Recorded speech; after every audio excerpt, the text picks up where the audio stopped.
Okay தான். இப்போது ஏதாவது ஒரு சேஞ்ச் வரும்னு எல்லாருமே எதிர்பார்க்குறாங்க மக்கள்.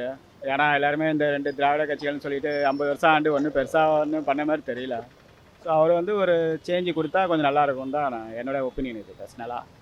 ஒரு சேஞ்சு கொடுத்தா நல்லாயிருக்கும். முதலமைச்சர் ஆகிறாரான்னு தெரில. ஓரளவுக்கு சீட்டு பிடிப்பாருங்கிறது என்னோட இது. 100% பிரியும். கண்டிப்பாக பிரியும். ஓட்டெல்லாம் பிரியும். படம் பண்ணிவிட்டு அரசியலில் பண்ணலாம். ஏன்னா இன்னும் கொஞ்சம் மக்களுக்கு ஈஸியாக ரீச் பண்ண முடியும். அதுக்காக கொஞ்சம் பண்ணலாம். ப்ரோ கண்டிப்பாக ஆதரவு இருக்கும் ப்ரோ. ஏன்னா இப்போ வந்து எங்கள் சைட்லேருந்து சொல்ல போனால் பசங்க எல்லாருமே விஜய் ரசிகர்னு சொல்கிறத விட விஜயோட தம்பிங்களாக தான் நாங்கள் நினைக்கிறோம். கண்டிப்பாக எங்கள் ஓட்டு எல்லாமே விஜய்க்கு தான். அதாவது விஜய்ன்னு சொல்கிறத விட எங்கள் அண்ணனுக்கு தான் எல்லா ஓட்டுமே. ஏன்னா எங்களை பொறுத்தவரை அன்றும் தளபதி, இன்றும் தளபதி, என்றென்றும் தளபதி. அவ்வளோதான். நாங்கள் வந்து எங்கள் ரிவ்யூஸ்னு சொல்ல போனால் எங்கள் ஓட்டு என்றுமே எங்கள் அண்ணன் விஜய்க்கு தான். கண்டிப்பாக 2026 எங்கள் அண்ணன் கண்டிப்பாக தலைவர் ஆவார், முதலமைச்சர். நாளைய முதலமைச்சர் சொன்னால் எங்கள் அண்ணன் தளபதி தான். கண்டிப்பாக பிரதர், அது ஒரு நல்ல முடிவு தான் நினைக்கிறேன். இவ்வளோ நாள் ஃபிலிம் நடிச்சுட்டு அவர் இப்போ பண்ணதெல்லாம் பார்த்தீங்கன்னா கண்டிப்பாக நம்ம விஜயகாந்த் மிஸ் பண்ண மாதிரி கண்டிப்பாக விஜய் நம்ம மிஸ் பண்ண மாட்டோம் ஆக்சுவலாக. ஏன்னா இதுக்கப்புறம் விஜயகாந்துக்கு நம்ம வந்து ஒரு சான்ஸே கொடுக்க கிடையாது. ஆனால் விஜய்க்கு ஒரு சான்ஸ் கொடுத்தா மேபி அவர் நல்லா பண்ணுவார்ன்ற ஒரு நம்பிக்கை. ஏன்னா இவ்வளோ நாள் நம்ம தாத்தா முப்பாட்டை எல்லாரும் இந்த டிஎம்கே ஏடிஎம்கே எம்ஜிஆர் காலத்துலேருந்து அண்ணா காலத்துலேருந்து மாற்றி மாற்றி ரெண்டுத்துக்கு மட்டும் தான் ஓட் போட்டு வரோம். இவங்க ஜெயிச்சா ஒரு 2 வருஷம், தொடர்ந்து ஒரு 2 ஆச்சு ஒரு 10 வருஷம். அவங்க ஜெயிச்சா தொடர்ந்து ஒரு 2 ஆச்சு 10 வருஷம். எங்கள் வீட்டில் எடுத்துக்கோங்களேன், எங்கள் வீட்டில் டிஎம்கே தான். ஆனால் அது அப்படி இருக்கக்கூடாது. ஏன்னா 2 பேரும் மாற்றி மாற்றி ஊழல் அந்த மாதிரி தான் பண்ணிகிட்டு இருக்காங்க. நம்ம இதுக்கப்புறம் ஒரு யங்ஸ்டர்ஸாக வந்து, ஏன்னா நம்ம சீமானன் பேசுனது யங்ஸ்டர்ஸ் ஜல்லிக்கட்டுலேருந்து கொஞ்சம் கரெக்டாக ஆகிட்டாங்க. நம்ம சீமானன் பேச பேச பேச யங்ஸ்டர்ஸ் எல்லாருமே என்னென்னா இதுக்கப்புறம் அடுத்த என்ன பார்க்கணும், அடுத்த கட்சி அவங்க 2 பேர் தவிர வேறு என்ன லீட் பண்ணணும், அடுத்து அவங்க எல்லாம் ஏன்னா யாருமே சொன்னது செய்யவே கிடையாது. பிரதமர் மோடி எடுத்துக்கோங்க, 15 லட்சம் போடுறாங்க போடல. இவர் எடுத்துக்கோங்க, நம்ம டிஎம்கேல இப்போ ஆட்சிக்கு வந்தால் நீட் கிளியர் பண்ணுறாங்க, கிளியர் பண்ணல. அதுமாதிரி நீட்டில் அதுமாதிரி டிஎம்கே ஆட்சிக்கு வந்தால் ஒயின் ஷாப் க்ளோஸ் பண்ணுறாங்க, பண்ணல. இந்த நாடு நாசமாக தான் போயிட்டுருக்கு, ரவுடிசம் அதிகமாகிட்டு ஆகிட்டுருக்கு.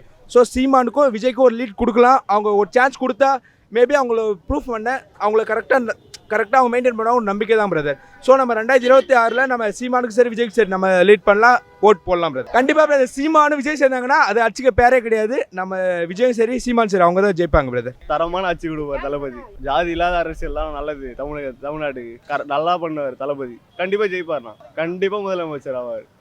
234 தானா. அது கொஞ்சம் ரசிகர்களுக்கு கொஞ்சம் வருத்தமாக தான் இருக்கும். பரவாயில்ல, தலைவரை ஈஸியாக பார்க்கலாம். நம்ம ஏரியாவுக்கு நம்மளை தேடி வருவார். பொதுக்கூட்ட நாடகம் எல்லாம் பார்ப்பாங்க. நிறைய நல்லதுன்னு. நானும் வரவேற்கிறேன் ப்ரோ. அவருக்கு ஒரு வாய்ப்பாக இருக்கும். அவர் வந்தால் என்ன பண்ணுறாருன்ட்டு எல்லாருக்கும் தெரியல. மக்களுக்கு நல்லது பண்ணால் சந்தோஷம் தானே. அவர் இவ்வளோ சம்பளம் அவர் நினைச்சா நடிக்க வேண்டிய தேவையே இல்லை. மக்களுக்காக நல்லது பண்ணணும்னு நினைச்சு தான் உச்சத்தில் சொல்லி நடிக்கிட்டு வர்றாரு. இல்லை அவருக்கு என்ன ஒரு இது ஒரு படத்துக்கு 200 கோடி வாங்குற சேலரி. அவர் வரவே தேவையில்ல அரசியலுக்கு. 5 படம் நினச்சா 1000 கோடி.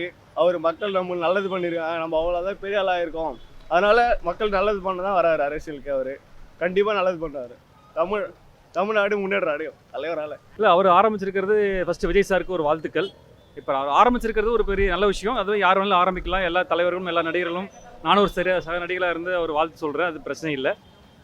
இதில் மெயினாக நம்ம நினைக்கிறது வந்து என்னென்னா, அவர் நடிக்கிறதை விட்டுட்டு அரசியலுக்கு வரேன்னு சொல்லியிருக்காரு. உண்மையாலுமே சொல்கிறேன், இதெல்லாம் நாங்கள் என்னையும் என்னுடைய ஃப்ரெண்ட்ஸு பொதுமக்களுடைய கருத்தே வந்து அதுதான். ஒரு துறையை தேர்ந்தெடுத்து, அதுவும் முக்கியமாக அரசியலுங்கும் போது அதை வந்து மெயினாக ஒரு வேறு எந்த துறையிலையும் ஒரு கவனத்தை செலுத்தாமல் மக்கள் பணியில் செலுத்தணுங்கிறதுக்கு மிகப்பெரிய ஒரு என்னுடைய வாழ்த்துக்களை நாங்கள் சொல்லிக்கிறோம்.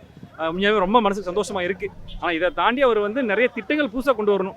நார்மலாக இருக்கிற எல்லா கட்சியில் இருக்கிற திட்டம் மாதிரியும் இது மாதிரி இல்லாமல் புதுமையான திட்டங்களும் அதேமாதிரி தலைவர்களும் வந்து அடிக்கடி மாற்றி நல்ல தலைவர்களே அவர் சர்க்காரில் உதாரணமாக சொல்லணும். சர்க்காரில் எப்படி திட்டங்களை வகுத்து செயல்படுத்தி கொண்டு வந்தாரோ அதை வந்து நிஜப்படுத்தணுங்கிறதா எங்களுடைய ஒரு பெரிய எதிர்பார்ப்பு. செய்வார் நம்பிக்கை இருக்குது. நானும் ஒரு நடிகர் தான். ஒரு நடிகர் நக்லேஜ் யூடியூப் சேனல் நடிகராக இருக்கேன். அதனால் வந்து என்னோட நடிகர் வாழ்த்து சொல்கிறேன். அவர் வரணுங்கிற என்னுடைய ஒரு கண்டிப்பாக ஒரு பெரிய ஒரு வாழ்த்துக்கள் நம்பிக்கை இருக்குது. வரணும் எதிர்பார்ப்பு இருக்குது எங்களுக்கு எல்லாத்துக்குமே. பேர் வச்சது என்னவோ அவர் நேமில் சார்ந்த மாதிரி தான் இருக்குது. அது எனக்கு என்னவோ அந்த தளபதி விஜய் கழகன்றது அவர் நேம்லேயே அவர் சொந்தமாக கட்சியை தொடங்குற மாதிரி தான் இருக்குது. ஸோ வந்துச்சு அப்படின்னா அரசியலுக்கு வந்துச்சு அப்படின்னா நல்லபடியாக வெற்றி அடையும். கண்டிப்பாக 100% வாய்ப்பு இருக்கும். ஆவார், கண்டிப்பாக ஆவார். என்ன அவர் இப்போது அரசியல் ஸ்டேஜில் வந்திருக்காரு, பிகினிங் ஸ்டேஜில் வந்திருக்காரு. இவ்வளோ நாள் மக்களுக்காக ரசிகருக்காக அப்படி இருந்திருக்காரு. இதுக்கப்புறம் மக்களுக்காக எடுத்து பண்ணணும் அப்படின்ற அடுத்த ஒரு தலைவனாக பார்க்குறாங்க. ஸோ அப்படி ஒரு தலைவனாக எதிர்பார்க்குறாங்க அப்படின்னா அவருக்கான குவாலிட்டி அந்த நேரத்தில் வந்திருக்கு. ஸோ இந்த வாய்ப்பை இந்த இடத்துல கரெக்டாக பயன்படுத்தணும். கரெக்டாக மக்களுக்கு நல்லா எடுத்து பண்ணணும்னு தான் எல்லாமே நினச்சி வருவாங்க அரசியலில். ஸோ அந்த விதத்தில் நல்லது தான் செய்வாருன்றத உறுதியாக சொல்கிறோம். நல்லது நினைக்கிறேன் சார். கண்டிப்பாக ஆதரவு இருக்கும் சார். நம்மளோட ஆதரவு கண்டிப்பாக இருக்கும் சார். மக்களுக்கு நல்லது செய்வாருங்கிற கொள்கையில் வருவார்னு நினைக்கிறேன் சார். கண்டிப்பாக. இப்போதைக்கு நாங்கள் எதிர்பார்த்து தான் ஆல்ரெடி அரசியலுக்கு வருவார் அப்படின்றது நாங்கள் எல்லாமே ரசிகர்களாக சேர்ந்து எதிர்பார்த்து தான்.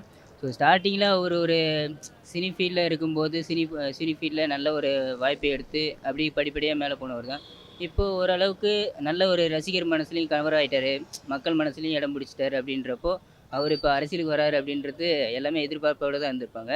சரி, அடுத்த தலைமை வருவான் அப்படின்றதுக்காக எதிர்பார்த்து நல்லா செய்வார் அப்படின்ற ஒரு நம்பிக்கைக்கு அவர் இருக்கார். இப்போ அவருக்கும் தோணும் இல்லையா, இப்போ அவர் அரசியலுக்கு வராரு அப்படின்னா நல்ல மக்களுக்கு எடுத்து பண்ணணும். யாருமே சரி ஒரு அரசியலுக்கு வராங்க அப்படின்னா மக்களுக்கு நல்லது செய்யணும் தான் எல்லாமே வருவாங்க. ஸோ அந்த மாதிரி ஒரு எண்ணத்தில் தான் எல்லாருமே வந்திருப்பாங்க. ஸோ நாங்களும் எதிர்பார்க்குறது அதான். ரசிகராகிய எல்லா சப்போர்ட்டும் எங்களுக்கு கிடைக்கும். ஸோ நானுமே விஜய் ரசிகர் தான். ஸோ அதுக்காக தான் சொல்கிறேன். அது எல்லாமே நேச்சுரலாக எதிர்பார்க்குறது தான். ஸோ வந்தாங்க அப்படின்னா எல்லோரும் எந்த ஜாதியும் இல்லை அப்படின்ற மாதிரி, ஜாதி மதம் எதுவுமே இல்லாமல் எல்லாம் ஒத்துமையாக இருக்கிறோம் அப்படின்ற மாதிரி தான் எல்லாமே எதிர்பார்ப்பாங்க.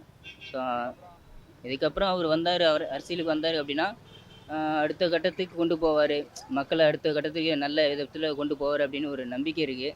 ஸோ அந்த நம்பிக்கை ஏற்ற மாதிரி தான் எல்லாமே எதிர்பார்த்துட்ருக்கோம். என்ன கொஞ்சம் மன வருத்தம் இருக்குது, ரசிகர் மன்றத்துலேருந்து கொஞ்சம் அதிகம் விஜய் இது மாதிரி படம் நடிக்க மாட்டாரு அப்படின்ற ஒரு மனக்கவலை இருக்கும். மற்றபடி அவர் மக்கள் மனசில் எல்லாத்தையும் இடம் பிடிச்சி தான் இருப்பார்.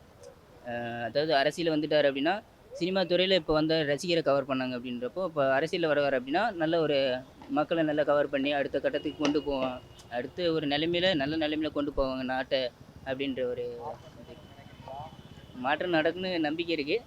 ஸோ நாங்களும் ஆதரவு கொடுப்போம், மக்கள் எல்லாமே ஆதரவு கொடுப்போம். ஊழல் பண்ணுறது 100% கொடுக்க முடியுமான்னு தெரியல. பட் இதோட கொஞ்சம் பெட்டராக பண்ணால் எனக்கு கொஞ்சம் நல்லாயிருக்கும் அப்படிங்கிறது என்னோடய ஒப்பீனியன். மற்றபடி கொஞ்சம் பெட்டராக பண்ணனா கண்டினியூவாக அவர் வர்றதுக்கு நிறைய வாய்ப்புகள் நிறையா இருக்குது.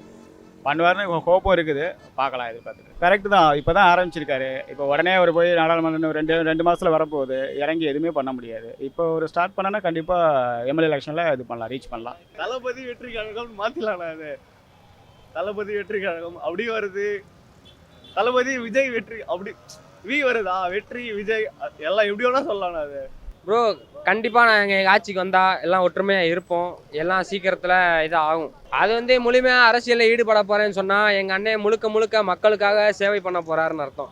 2026 எங்கள் அண்ணன் முழுமையாக மக்களுக்காண்டி சேவை பண்ண இறங்க ஆரம்பிச்சிட்டாருன்னு அர்த்தம். அதனால் நாளை பின்ன சினிமாவில் இறங்க மாட்டேன் அப்படின்னு சொன்னால் நாளை பின்ன முழுமையாக, அதாவது சினிமான்றதை விட முழுமையாக மக்களுக்காண்டி ஈடுபட போகிறாருன்னு அர்த்தம். 2026 கண்டிப்பாக நம்ம நாட்டுக்கு மாற்றம், எங்கள் அண்ணன் வந்துட்டார் அப்படின்னா நம்ம நாட்டுக்கு மாற்றம் அதிகமாகவே இருக்கும். கண்டிப்பாக மதசார்பு அற்ற ஒரு கட்சிங்கிறத தேவை இன்றைக்கி நாட்டுக்கு. ஜாதி வாரி கணக்கெடுப்பு அது இதெல்லாம் சொல்கிறாங்க, அது எனக்கு உடன்பாடு இல்லை. ஜாதி ஏன்னா ஏற்கனவே ஜாதி இல்லாத நாடு தான் உருவாக்கணும் எல்லாரும் முயற்சி பண்ணி பாரதி முதல் கொண்டு போராடினாங்க. திருப்பி ஜாதி உதவியாக பிரித்தா இப்போ எல்லாரும் அண்ணன் தம்பியாக பழகிட்டு இருக்கோம். நாடு மதம் பேதம் எதுவுமே இல்லாமல் கன்னியாகுமரி சென்னையிலேருந்து வந்து கூட எல்லாரும் அண்ணன் தம்பியாக பழகிட்டு இருக்கோம். இது அதை எடுக்கும்போது அது பெருசாக பாதிக்காட்டினாலும் அந்த சமயத்தில் இருக்க ஒரு இப்போ இருக்க இளைஞர்களுக்கு இதுக்கெல்லாம் இன்னும் ரொம்ப எல்லாரும் முற்போக்காக இருக்காங்க, ஒரு ஃப்ரெண்ட்லியாக இருக்காங்க. இந்த சமயத்தில் அதை எடுக்கும்போது ஒரு தேவையற்றதாக தான் தோணுது. அதை ஒரு பெரிய லெவலில் பண்ணாமல் எப்பவும் போல அதை விட்டுறலாம். ஜாதி வாரியாக இல்லாமல் ஜாதி இல்லாத ஒரு கட்சியை கொண்டு வரது நல்லது தான். ஊழலற்ற ஒரு ஆட்சி கொண்டு வரணும்னு சொல்கிறதுக்கு அவர் என்னென்ன முயற்சிகள் கொண்டு வர போகிறாரு, திட்டங்கள் கொண்டு வராரு. முதல் பாயிண்ட் அவருடைய கொள்கையை அதை தான் சொல்லணும்னு நாங்கள் எதிர்பார்க்குறோம்.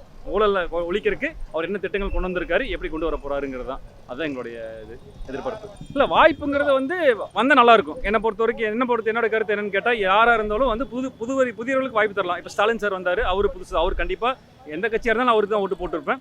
அதேமாதிரி அடுத்து எடப்பாடி சார் வந்தாருன்னா அவருக்கு ஒரு வாய்ப்பு கொடுக்கலாம். ஏன்னா அவங்களுக்கு வாய்ப்பு கொடுத்தா தான் அவங்க நம்ம மக்களுக்கு அவங்க என்ன செய்கிறாங்கன்னு தெரிய வரும். பழையவர்களுக்கே வாய்ப்பு கொடுத்துட்டு இருக்க பிரயோஜனம் இல்லை. அவங்க என்ன புதுசாக வரவங்களுக்கு வாய்ப்பு தரணும். அந்த வகையில் இவர் விஜய் சாருக்கு ஒரு பெரிய ஒரு ஃபேன் பேஸ் இருக்குது, மக்கள் ஆதரவு இருக்கும்போது அவர் ஒரு மெஜாரிட்டியாக வரலாம். வந்தால் இப்போ ஒரு நல்ல ஒரு அரசு அமைங்கிற நம்பிக்கை கண்டிப்பாக வருவார் நம்பிக்கை இருக்குது.